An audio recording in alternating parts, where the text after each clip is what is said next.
ایک نوجوان لڑکا ہے جس کا نام ابو کرصافہ ہے، بکریاں چراتا ہے اور اپنی خالہ کے ہاں قیام پذیر ہے۔ تو ایک دن اس نے حضور کو دیکھ لیا اور خوش قسمتی کہ حضور نے بھی اسے دیکھ لیا۔ تیری پہلی نظر کا وار توبہ، دل اب تک دعائیں دے رہا ہے۔ تو اب اس کو سب بکریاں بھول گئیں، وہ بکریاں لاتا ہے اور چراگاہ میں چھوڑتا ہے اور آ کے حضور کی مجلس میں بیٹھ جاتا ہے۔ ایک دن خالہ کو پتہ چل گیا کہ یہ تو سارا دن وہاں بیٹھا رہتا ہے، تو اس نے سختی سے منع کر دیا کہ تم وہاں نہیں جاؤ گے۔ اب ایک دن تو کاٹا، دو دن کاٹے، لیکن برداشت نہیں ہوتا۔ آ کے اپنی ماں کو اور خالہ کو بٹھا کے ابو کرصافہ کہنے لگے، نوجوان لڑکا ہے، کہ میں تمہاری بات مان لیتا ہوں، نہیں جاؤں گا، لیکن ایک بات تو میری مان لو۔ انہوں نے کہا کیا؟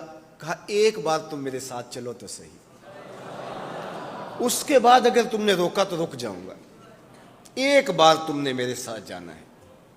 انہوں نے کہا ٹھیک ہے، ہم چلے جاتے ہیں۔ حامی بھر لی، خیال تھا کہ ٹھیک ہے اس کی کہنے پہ ہو آتے ہیں، اور اس کے بعد جو ہے وہ اس کو پھر زور بھی دینا پڑے گا، اس کی شرط پوری ہو جائے گی۔ اب ابو کرصافہ اپنی ماں کو، اپنی خالہ کو لے کر حضور کی دہلیز پہ پہنچا۔ کچھ دیر بیٹھے اور واپس چلے تو اسے بے چینی تھی کہ اب یہ کیا بولتے ہیں، چونکہ اس کا مستقبل بھی اس پہ لگا ہوا تھا۔ اب اس کے دل کی دھڑکنیں تھم رہی ہیں کہ پتہ نہیں میری ماں کیا بولتی ہے، میری خالہ کیا بولتی ہے۔ تو ابو کرصافہ کی خالہ نے بول کے کہا ما رأینا مثل ھذا الرجل، زندگی میں ایسا سونا بندہ دیکھا ہی نہیں۔ لکھاں لوگ آئے زمانے تے، محبوب خدا جیا کوئی نہیں۔ لکھاں لوگ آئے زمانے تے، محبوب خدا جیا کوئی نہیں۔ لکھاں سونے بن بن بہندے نے، او دی خاکے پا جیا کوئی نہیں، او دی خاکے پا جیا۔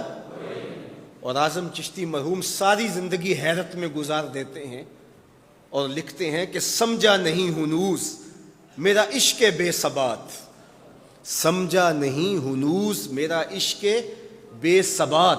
تو کائنات حسن ہے یا حسن کائنات؟ تو کائنات حسن ہے یا حسن کائنات؟ احسن وجہن، ابو کرصافہ کتنا سونا چہرہ تھا، کتنا سونا چہرہ تھا۔ ولا انقا ثوبن، اور جتنے سونے کپڑے تھے اتنے سونے کپڑے بھی کسی کو پہنے ہوئے نہیں دیکھا۔ اور تیسری بات فرمایا ولا الین کلامن، جتنی میٹھی باتیں کرتا تھا، شہد ٹپکتا تھا اس کے لہجے سے۔ اللہ اکبر، اس کے لہجے سے شہد ٹپکتا تھا۔ تینو سینے دی میں ٹھنڈ آکھاں، شہد گلاب تے کھنڈ آکھاں، تینو نبیاں دا میں لاڑا آکھاں، تیرے ہجر دے وچ میں ہاڑا آکھاں۔ تو کہا ابو کرصافہ آج کے بعد ہم تجھے نہیں روکیں گے، سویرے آیا کر، شام آیا کر، دوپہر آیا کر، تو جی بھر کے محمد کے چہرے کو دیکھا۔ مکھ چند بدر شاہ، متھے چمک دی لاٹ نورانی، کالی زلف تے اکھ مخمور رکھی ہن مد بھریاں، دو ابرو کوس مثال دسن، دو ابرو کوس جیتی نوک مجا دے تیر چھٹن، لباں سرخ آنکھاں کے لال یمن، چٹے دند موتی دیاں ہن کریاں۔ سبحان اللہ ما اجمل کا، ما احسن کا، ما اکمل کا۔ کتھے مہر علی، کتھے تیری ثنا، مشتاق اکھیں کتھے جا لڑی۔ اللہ اکبر۔ ابو کرصافہ کی خالہ پہلے تو وہ کہتی تھی جاتا کیوں ہے، اب اس کی اپنی کہانی۔ سودا لینے کے لیے بازار گئے، ہاتھ اس کے بکے جس کے خریدار گئے۔ اللہ اکبر۔ کہا کہ اتنا سونا کلام کرنے والا بھی میں نے آج تک نہیں دیکھا۔ پھر کہا ابو کرصافہ کیا کہوں، لگتا تھا